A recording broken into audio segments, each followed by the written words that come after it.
السلام علیکم گائز، کیسے ہیں آپ سب؟ امید ہے آپ سب ٹھیک ہوں گے، خیریت سے ہوں گے۔ اللہ تعالیٰ آپ سب کو اپنے حفظ و امان میں رکھے اور آپ سب کے ساتھ ہمیں بھی ہر بری نظر سے بچائے اور ہر آنے والی آفت اور تکلیف سے بچائے۔ تو بس آج 26واں روزہ ہے اور 27ویں کی رات ہوگی، آج عبادت کی رات ہوگی۔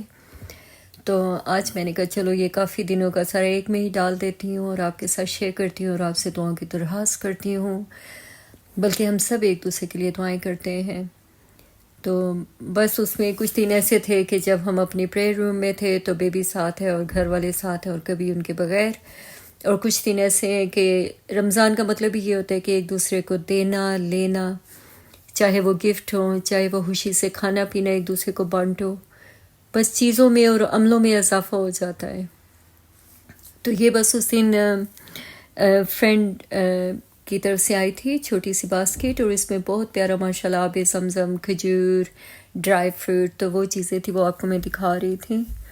تو ادھر یہ میں نے ہانڈی رکھی تھی، اچار گوشت بنا رہی تھی، دعوت تھی فرینڈ کی طرف، تو جلدی جلدی میں نے کہا چلے میں بھی اپنا تھوڑا حصہ ڈال دیتی ہوں۔ تو میں نے گوشت میں پھر میں نے کہا اب تھوڑی سی کوئی اور چیز ڈالوں تو اسپراؤٹ ڈال دیے، بہت مزے کے بنے، بہت مزہ آیا۔ تو اس کے ساتھ ہی پھر ابھی میں فروٹ بھی ریڈی کروں گی۔ تو فروٹ چاٹ میرے گھر میں کوئی بھی نہیں کھاتا، میں بس یہ کہ کبھی کسی کی طرف جاؤں تو اس میں تھوڑا وہ کر لیتی ہوں، اور جو گھر میں فروٹ تھے، واٹر میلن ہو گیا، گریپس ہو گئے، پیچ ہو گیا، کیوی، یہ ساری چیزیں ڈال کے، اور اوپر جب اس کے اوپر آپ کیشیو اور یہ ساوگی اور اس طرح نٹس وغیرہ ڈالو نا، بڑا مزہ آتا ہے۔ لیکن آگے جب کہ تو اس نے بھی بنائی ہوئی تھی، فرینڈ نے بھی، اس نے بھی فروٹ چاٹ بنائی تھی، یہ میں نے بنائی تھی جس کے اوپر یہ گریپس اور ریزنس وغیرہ اور نٹس وغیرہ پڑے ہوئے ہیں۔ تو اس نے ماشاءاللہ رس ملائی، ٹریفل اور دوسری چیزیں بنائی تھی۔ یہ آگے پھر ہم جس دن گھر واپس اگلے دن اپنے گھر کھولا تو ایک دن ہی میرے خیال میں ہم نے فرائی چیزیں بنائی ہیں، اس کے علاوہ کوشش ہوتی تھی کہ جتنا ایئر فرائی کیا جائے۔ اب یہ ادھر میں کام سے آ رہی ہوں تو آتے ہوئے جیسی ابھی میں گاڑی میں ہوں تو میں سوچ رہی ہوں دیکھو کیسے پرندوں کی بھی اپنی ایک دنیا ہے۔ تو ادھر میں ٹریفک لائٹس میں بیٹھی ہوئی تو ساتھ میں پھر میں نے یہ ویڈیو بنائی کہ دیکھو غول اپنا مطلب پورا ایک خاندان ایک طرف ادھر سے ادھر جا رہے ہیں اور پھر ادھر سے ادھر آ رہے ہیں، کس طرح یہ آرام سے پھر رہے ہیں۔ تو پھر جب کام سے آؤ تو پھر ہری والا کام یہ ہوتا ہے کہ لائک ونگز میں نے ایک رات پہلے ہی میرینیٹ کر لیے تھے، اور ساتھ میں رولز سموسے وغیرہ وہ بنا لیے اور روزہ کھول لیا۔ تو اس طرح کو اتنا ہاتھ سے اہتمام نہیں اس دفعہ کیا کیونکہ کام سے آنے کے بعد اتنا ٹائم ہی نہیں تھا ہوتا، اور جو جلدی جلدی میں چیزیں پریپ ہو جاتی تھی۔ بعض روزے تو ایسے ہوتے تھے کہ ان میں صرف روٹی سالن کیا ہے اور وہ بڑا مزہ آیا، کیونکہ روزہ کھلنے کے بعد آپ جسٹ روٹی سالن بھی کھا لو نا، سکون آ جاتا ہے، ایک تو صحت کی صحت اور کام بھی جلدی ہو جاتا ہے۔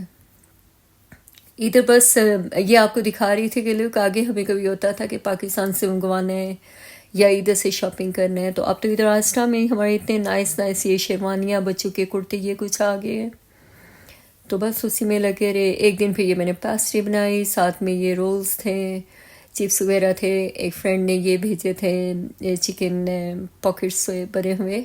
نارملی ویسے میں بھی ہر رمضان میں بناتی ہوں، بڑا اس دفعہ کوئی ٹائم نہیں ملا۔ تو بس ادھر پھر فرائیڈے افطاری تھی بچوں کی ادھر ماسک میں، تو میں نے کہا اب جاتے ہوئے حالیات نہیں جاؤ تو یہ روح افزا لے جاؤ، اس کو بس پھر جیسے گھر میں بناتے ہیں وہی بنایا، ساتھ میں یہ تحفہ لنگر ڈال کے، پتہ ہے جو خود کو چیز اچھی لگتی ہے وہ دوسروں کو بھی دینی چاہیے، اس میں بھی بڑا ثواب ہے۔ اور افطاری کرنے کے بعد تو آپ چاہے سادہ پانی بھی پی لیں تو اتنا مزہ اور ثواب والا ہوتا ہے، تو چاہے وہ جامع شیری یا روح افزا پانی میں دیتے یا دودھ میں دیتے، ایک ہی بات تھی۔ تو بس بچے کہہ رہے تھے کہ بہت انجوائے سب نے کیا وہاں پہ، مطلب لائک فروٹ ہوتا ہے، کوئی پیزے لے آتے ہیں، کوئی کھانا وانا لے آتے ہیں، اور ساتھ میں کوئی جوس کی بوٹلز ہوتی ہیں، روح افزا کے ہوتے ہیں۔ تو یہ جیسے ہی روزہ کھلا سب نے پہلے یہ لے لیا۔ تو بس یہ آج 27 کی رات ہے، تو اپنے لیے دعا کیجیے گا، ہمارے لیے کیجیے گا، ہر ان کے لیے کیجیے گا جن کو دعاؤں کی ضرورت ہے، ہو سکتی وہ ضرور سنیں گے، وہ خود آگے سنتے ہیں۔ اپنے لیے بھی مانگیے گا، ہمارے لیے بھی، اور ہر اس کے لیے جس کو دعاؤں کی ضرورت ہے۔ لائک میں نے پہلے جیسے کہا کہ بچے جن کے بیمار ہیں، جن کی بیٹیاں بیٹھی ہوئی ہیں جن کے رشتے ہو گئے ہیں یا ہونے ہیں، اور جن کے جو بے اولاد ہیں جن کو، تو اللہ تعالیٰ سب کے لیے بہتری کرے، آسانیاں کرے۔ تو یہ بس پھر اسی دن ایک دن جیسے وہ چکن آلو آپ نے دیکھا وہ بنا، یہ اسی طرح ایک دن ماش کی دال تھی اور ساتھ میں تندوری روٹیاں بنا لیں۔ تو بس اپنا خیال رکھیے گا، دعا میں یاد رکھیے گا۔ اللہ حافظ۔